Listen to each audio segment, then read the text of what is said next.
ఇప్పుడే country delight యాప్ని download చేసుకోండి. Download the country delight app now. నమస్తే, వెల్కమ్ టు సుమన్ టీవీ. నేను పద్మిని. ప్రస్తుతంతో పాటు ప్రముఖ ఆధ్యాత్మికవేత్త లక్ష్మీ నరసింహస్వామి ఉపాసకురాలు శ్రీమతి స్రవంతి గారు మనతో పాటు ఉన్నారు. మాట్లాడదాం అక్క. నమస్తే అక్క. నమస్తే పద్మిని. ఇక దేవీ నవరాత్రుల్లో భాగంగా 7వ రోజు అమ్మవారిని ఏ రూపంలో మనం కొలుచుకోవచ్చు, ఎటువంటి సమస్యల నుంచి ఖచ్చితంగా మనం బయటపడతామంటే ఎలా చెప్తారు? అలాగే స్విచ్ వర్డ్స్ కూడా చెప్తున్నారు, వేదిక స్విచ్ వర్డ్ని చెప్తున్నారు, ద్వాదశ నామాలని కూడా చక్కగా ప్రతి వీడియోలో కూడా అందించేటటువంటి ప్రయత్నం చేస్తున్నాం. అంటే ఒక వీడియో చేసి ఒక వీడియో చూడడం వాళ్ళకి ఉపయోగపడుతుంది కదా. సో ఇవన్నీ ఒక్కసారి మీరు తప్పకుండా చెప్తాను పద్మిని. అమ్మవారిని మహాచండికా రూపంలో దర్శనం ఇస్తున్నారు అమ్మవారి. మహాచండిక అంటే ఏంటంటే, చండీ అమ్మవారు అనగానే మనకు భయం వేస్తుంది. అసలు ఎందుకు భయం? అసలు చండీ అమ్మవారు అంటే ఎవరంటే చండుణ్ణి చంపింది ఆవిడ. మనం ఏం చండాలంగా చండుళ్ళ లేంగా, సో భయపడాల్సిన అవసరం లేదు. కాబట్టి ఆవిడ చండీ అంటే ఏంటి అసలు అనేది తెలుసుకోవాలి. ఆవిడ కాలి గోర్లుట ఎంత అందంగా ఉన్నాయి, ఎంత ప్రకాశిస్తున్నాయి అని అంటే, దేవతలందరూ చాలా నగలేసుకుని వస్తారు కదా, అలంకరించుకుని వస్తారు కదా అమ్మవారి దగ్గరికి వెళ్ళినప్పుడు. ఆవిడ పాదాలు అలా దండం పెట్టుకుంటుంటేట వాళ్ళ చేతులకున్న నగలు నాణ్యాలన్నీ కూడా ఆవిడ కాలి వేల గోర్ల ముందు నథింగ్ అట, అసలు వెలవెలబోయాయి. అంత బాగున్నాయంట. అట్లాంటి గోర్లు కలది అని అమ్మవారికి అర్థం అన్నమాట. చండి గోర్లే ఎలా ఉంటాయి, అమ్మవారి నయనాలు ఎలా ఉంటాయి, ఇంకా సౌందర్యలహరి గురించి చెప్పుకోవాలి ఇక్కడ. నకైర్నాక స్త్రీణాం కరకమల కోచస్వరూణాం దివ్యాణం హసతైవతే చండీ చరణం ఫలాని స్వస్తేభ్యకిసలే కరాగ్రేణు దదతాం అని ఉంటుందన్నమాట. అంటే ఏంటంటే అసలు అలాంటి నఖములు ఉంటే చాలు అని అర్థం. అమ్మవారు ఏదో ఆయుధాలు తీసుకొని రావక్కర్లా, నీకున్న ప్రాబ్లమ్స్ని సాల్వ్ చేయడానికి ఆవిడ గోర్లు చాలు, తీసి అవతలు పాడేస్తారన్నమాట. కాబట్టి మనం దండం పెట్టుకోవాల్సింది ఏంటి అని అంటే, అసలు ఉగ్రరూపమే ఎందుకమ్మా నీకు? చూస్తే చాలు, నువ్వు అక్కడ ఉంటే చాలు, ఒక్కసారి ఓరకంటతో మా మీద ఒక్కసారి నీ కన్ను ప్రసరింపజేసావు, నీ చూపు అంటే చాలు, మా ప్రాబ్లమ్స్ అన్నీ తీరిపోతాయి అని చెప్పి. అందుకే అమ్మవారి పాదాలు దండం పెట్టుకోండి అని అంటే గనక, అసలు అంత ఆవిడ పాదాలు ఉంటే ఆవిడ ఉన్నట్టే కదా. ఇంకా అవునా కదా? నువ్వు ఎవరికైనా దండం పెట్టుకోవాలనుకో, పాదాలను ఎందుకు ఆశ్రయించుకుంటారు చెప్పు? ఎవరన్నా దండం పెట్టేసుకొని కాళ్ళు పట్టుకున్నావు ఇంకా కదలగలుగుతారా వాళ్ళు? నెత్తి అయితే పట్టుకోలేం కదా, నెత్తికైతే దండం పెట్టాలి. కాళ్ళు పట్టుకొని ఏంటంటే కదలలేరు. ఇంకా వద్దురా బాబు నీకు ఇస్తాను ఆయన, కాళ్ళు వదలనండి.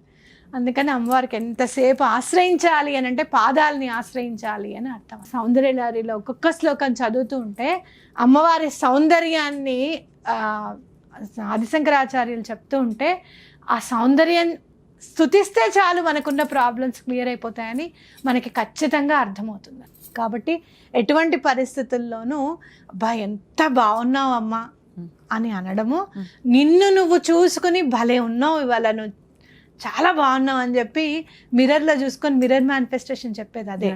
అంటే నీలో ఉన్న అందాన్ని నువ్వు గుర్తించినప్పుడు, మానసిక సౌందర్యాన్ని నువ్వు ప్రస్ఫుటంగా ప్రదర్శించగలిగినప్పుడు అమ్మవారు నీ పక్కనే ఉంటారు అనడంలో ఎట్లాంటి అతిశయోక్తి లేదన్నమాట.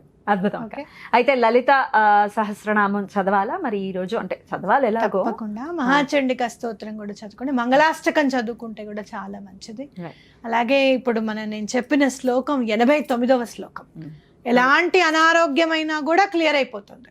ఓకే, అనారోగ్యం అంటే ఏంటో చెప్పనా? ఒక్కొక్కసారి డబ్బు ఎక్కువ ఖర్చు పెడుతూ ఉంటాం మనం, అది కూడా అనారోగ్యం, అది వ్యసనం. అది నిన్నే కాదు, నీ చుట్టూ ఉన్న వాళ్ళందరినీ ఇబ్బంది చేస్తుంది. అలాంటప్పుడు అలాంటివి ఉన్నాయి అని అనుకున్నప్పుడు, ఇంట్లో ఏదో ప్రాబ్లం అమ్మా, ఎప్పుడు ఏదో ఒక జ్వరం వస్తూనే ఉంటుంది, అయితే కడుపులో నొప్పి వస్తుంది, తలనొప్పి వస్తుంది, ఏదో ఒక టాబ్లెట్ కొనుక్కోవాల్సి వస్తుంది అనుకున్నప్పుడు ఈ 89వ శ్లోకాన్ని మీరు గనక చదివితే చాలా మంచిది. ఈ ఒక్క రోజు తప్పకుండా చదవండి. సౌందర్యలహరిలోనే 89వ శ్లోకం.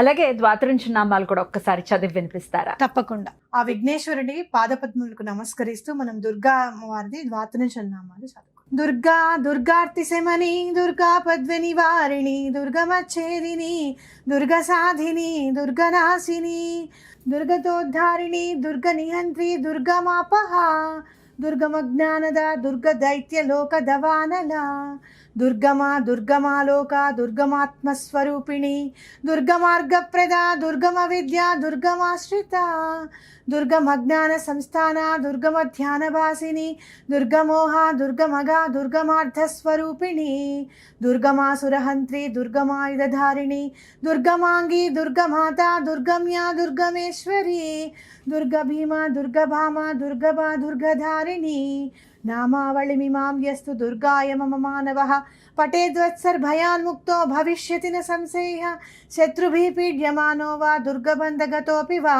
ద్వాత్రింశన్నామ పాఠేనాముచ్యతే నాత్ర సంశయః ఇది శ్రీ దుర్గా ద్వాత్రింశన్నామావళి స్తోత్రం. చాలా అద్భుతంగా 32 నామాలని కూడా చదివి వినిపించారు. ఇదైతే ఎన్నిసార్లు చదవమంటారు? ఇది కూడా 108 టైమ్స్, అంటే 11 సార్లు మనం ద్వాత్రింశన్నామాలు చదువుకుంటే మంచిది. ఇప్పుడు నేను చెప్పబోయే స్విచ్ వర్డ్ ఏంటంటే లలితం చంద్రశేఖరం. లలితం చంద్రశేఖర్ చాలా బాగా పనిచేస్తుంది.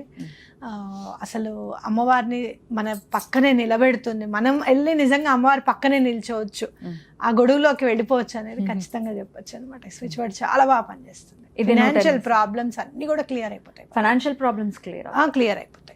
ఇంకోళ్ళు ఎవరైనా ఇబ్బంది పెడుతున్నారు మన అంటే క్లియర్ అయిపోతుంది. లలితం చంద్రశేఖరం అలా చదువుకుంటూ ఉండొచ్చు. రైట్, 108 సార్లు కూడా చేసుకోవచ్చు. దీనికి ప్రిఫరబుల్ టైం ఏదైనా ఉందాక? మార్నింగ్ చేసుకుంటే మంచిది, ఈవినింగ్ 6 తర్వాత 2 సార్లు పూజ చేసుకోవడం అనేది అలవాటు చేసుకోండి. 9 రోజులు మళ్ళీ రావు, మళ్ళీ 2026 వరకు వెయిట్ చేయాలి. ఎప్పుడు వస్తుందా దసరా అనిపిస్తూ ఉంటుంది. అందులో ఈసారి మీరు దసరాలో అసలు కాత్యాయని దేవిని చూస్తున్నాం, చండికాని చూస్తున్నాం, కొత్తగా ఉంది. అసలు 9వ నెంబర్ 9 gives a completion అన్నట్టు. నిజంగా చెప్పాలంటే అమ్మవారి స్వరూపాలు కూడా కంప్లీట్ గా చూపిస్తుంది మనకి సంవత్సరం. అంటే పాజిటివ్ కోణం కూడా ఉంది. ఉంటుంది, పాజిటివ్ ఆల్వేస్ ఉంటుంది. 9 ఏంటి అనుకోవచ్చు, 2025 కలిపితే 9 కదా. అవును. సో దాని గురించే చెప్తున్నారు. చాలా బ్యూటిఫుల్ గా ఎక్స్ప్లెయిన్ చేస్తారు. ఇక నెక్స్ట్ వీడియోలో 8వ రోజు అమ్మవారిని ఏ రూపంలో కొలుచుకోవచ్చు ఇత్యాది విషయాలు నెక్స్ట్ వీడియోలో మాట్లాడుకుందాం. అలాగే. Thank you so very much అక్క. నమస్తే. నమస్తే.